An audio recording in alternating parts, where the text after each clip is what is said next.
दोस्तों बहुत बहुत स्वागत है आपका इस वीडियो में। तो चलिए दोस्तों, बिना किसी भी तरह के वीडियो को शुरू करते हैं।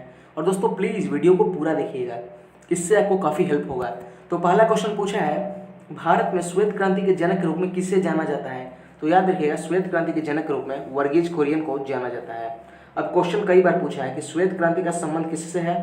तो दूध उत्पादन से है, याद रखिएगा। आगे बढ़ते हैं। अगला क्वेश्चन पूछा है कि विधि के समक्ष समानता कौन सा अनुच्छेद प्रदान करता है? दोस्तों यहाँ पे अनुच्छेद होगा, गलती से दूसरा कुछ लिख गया है। तो विधि के समक्ष समानता कौन सा अनुच्छेद प्रदान करता है? तो अनुच्छेद 14, ऑप्शन नंबर ए हो जाएगा। दोस्तों ये काफी इंपॉर्टेंट क्वेश्चन है, कई बार पूछा हुआ है। अगला क्वेश्चन पूछा है, विश्व खुशहाली रिपोर्ट 2021 में भारत को कौन सा स्थान मिला है? तो विश्व खुशहाली रिपोर्ट 2021 में भारत को 139वां स्थान मिला है। क्वेश्चन बनता है कि पहला स्थान किसको मिला है? तो पहला स्थान फिनलैंड को मिला है। पॉइंट याद रखिएगा, पहला स्थान फिनलैंड को मिला है और भारत 139वें स्थान पे है। अगला क्वेश्चन पूछा है, आकाश का रंग नीला किसके कारण होता है? तो याद रखिएगा, आकाश का रंग नीला प्रकाश के प्रकीर्णन के कारण होता है। अगला क्वेश्चन आपसे पूछा है, मगध की पहली राजधानी कौन सी थी? तो मगध की पहली राजधानी राजगृह थी, ऑप्शन नंबर डी हो जाएगा, याद रखिएगा, राजगृह। अगला क्वेश्चन पूछा है, महात्मा गांधी दक्षिण अफ्रीका कब गए थे? यानी साउथ अफ्रीका। महात्मा गांधी दक्षिण अफ्रीका 1893 में गए थे, ऑप्शन नंबर ए हो जाएगा। कब लौटे थे, कई बार पूछा है। तो महात्मा गांधी 1915 में भारत लौटे हैं। चलिए आगे बढ़ते हैं। अगला क्वेश्चन पूछा है, नीली क्रांति का संबंध किससे है? देखिए दोस्तों, ये कई बार पूछा है क्वेश्चन, याद रखिएगा। नीली क्रांति का संबंध जो है मत्स्य उत्पादन से है। मत्स्य का मतलब होता है मछली, यानी मछली उत्पादन से है। कभी कभी आपको ऑप्शन में मत्स्य की जगह मछली भी दे सकता है। चलिए आगे बढ़ते हैं। अगला क्वेश्चन पूछा है, सिमलीपाल वन्यजीव अभयारण्य किस राज्य में स्थित है? दोस्तों ये काफी चर्चित है और कई बार जनरल एग्जाम्स में रिपीट होता रहता है, तो इसको जरा ध्यान से देखिएगा। सिमलीपाल वन्यजीव अभयारण्य ओडिशा में है, इसको रट लीजिएगा, ऑप्शन नंबर ए हो जाएगा। चलिए आगे बढ़ते हैं। अगला क्वेश्चन पूछा है, विजयवाड़ा किस नदी के किनारे स्थित है? तो याद रखिएगा, विजयवाड़ा कृष्णा नदी के किनारे स्थित है, ऑप्शन नंबर ए हो जाएगा। चलिए आगे बढ़ते हैं। अगला क्वेश्चन आपसे पूछा है, कांग्रेस ने किस एकमात्र गोलमेज सम्मेलन में भाग लिया था? तो कांग्रेस ने केवल और केवल दूसरे गोलमेज सम्मेलन में भाग लिया था, जो कि लंदन में हुआ था। हालांकि याद रखिएगा, तीनों ही गोलमेज सम्मेलन लंदन में हुए हैं। चलिए आगे बढ़ते हैं। अगला क्वेश्चन पूछा है, सीवी रमन को किस क्षेत्र में नोबेल पुरस्कार दिया गया था? तो सीवी रमन को भौतिकी के क्षेत्र में नोबेल पुरस्कार दिया गया था और भारत में सबसे पहले भौतिकी के क्षेत्र में इन्हीं को नोबेल पुरस्कार मिला है 1930 में, याद रखिएगा 1930 में।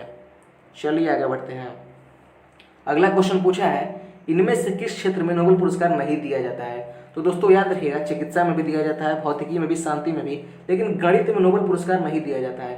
क्वेश्चन कई बार पूछा है, कितने क्षेत्रों में नोबेल पुरस्कार दिया जाता है? तो 6 क्षेत्रों में, याद रखिएगा। चलिए आगे बढ़ते हैं। अगला क्वेश्चन पूछा है, फरक्का परियोजना किस राज्य में स्थित है? तो फरक्का परियोजना जो है पश्चिम बंगाल में स्थित है, ऑप्शन नंबर डी हो जाएगा। चलिए आगे बढ़ते हैं। अगला क्वेश्चन पूछा है, आरबीआई का राष्ट्रीयकरण कब हुआ था? तो याद रखिएगा, आरबीआई का फुल फॉर्म आपसे कई बार पूछा है, रिजर्व बैंक ऑफ इंडिया, और इसका राष्ट्रीयकरण हुआ था 1949 में, ऑप्शन नंबर सी हो जाएगा। आपसे डायरेक्ट डेट भी पूछ लेता है, डेट सहित आपको ऑप्शन में मिलेंगे। तो 1 जनवरी 1949, याद रखिएगा, आरबीआई का राष्ट्रीयकरण।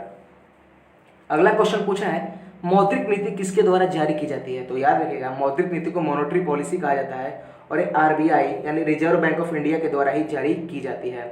भारत का केंद्रीय बैंक कौन है? क्वेश्चन कई बार इसी लैंग्वेज में पूछा है। भारत का केंद्रीय बैंक किसे कहा जाता है? तो आरबीआई। चलिए आगे बढ़ते हैं।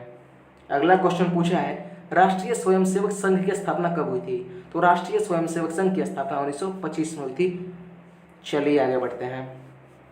अगला क्वेश्चन पूछा है, गंगा सागर परियोजना किस नदी पर स्थित है? तो याद रखिएगा, गंगा सागर परियोजना चंबल नदी पर स्थित है, ऑप्शन नंबर डी हो जाएगा।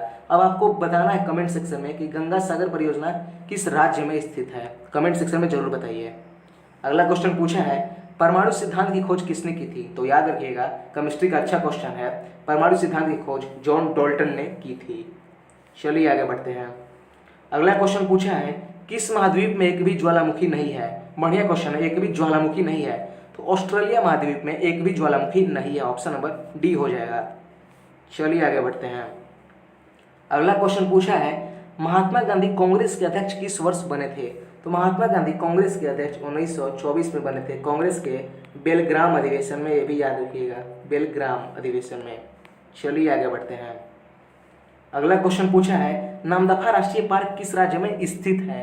तो याद रखिएगा नामदफा राष्ट्रीय पार्क जो है वो अरुणाचल प्रदेश में स्थित है। ऑप्शन नंबर बी हो जाएगा। भारत का सबसे पूर्वी राज्य पूछे तो अरुणाचल प्रदेश, याद रखिएगा ये भी क्वेश्चन। चलिए आगे बढ़ते हैं। और बहुत ही लाजवाब क्वेश्चन पूछा है मानव हृदय में कितने चैम्बर होते हैं। चैम्बर का मतलब होता है कक्ष यानी भाग। तो मानव हृदय के 4 चैम्बर होते हैं। ऑप्शन नंबर सी हो जाएगा। दायां अलिंद, बायां अलिंद, दायां निलय और बायां निलय। चलिए आगे बढ़ते हैं। अगला क्वेश्चन आपसे पूछा है कि गदर पार्टी का स्थापना कब हुआ था। दोस्तों कई बार रिपीट होता है क्वेश्चन। 1913 में हुआ है। ऑप्शन नंबर बी हो जाएगा। लाला हरदयाल ने किया है, पॉइंट याद रखिएगा। चलिए आगे बढ़ते हैं। अगला क्वेश्चन पूछा है दूध से दही बनने में कौन सहायक होता है। तो याद रखिएगा दूध से दही बनने में जीवाणु सहायक होता है। ऑप्शन नंबर ए हो जाएगा। लैक्टोबैसिलस नामक जीवाणु सहायक होता है, ये भी पॉइंट याद रखिएगा, लैक्टोबैसिलस। चलिए आगे बढ़ते हैं। तो दोस्तों आज का लास्ट क्वेश्चन था। आई होप वीडियो आपको काफ़ी पसंद आया हो।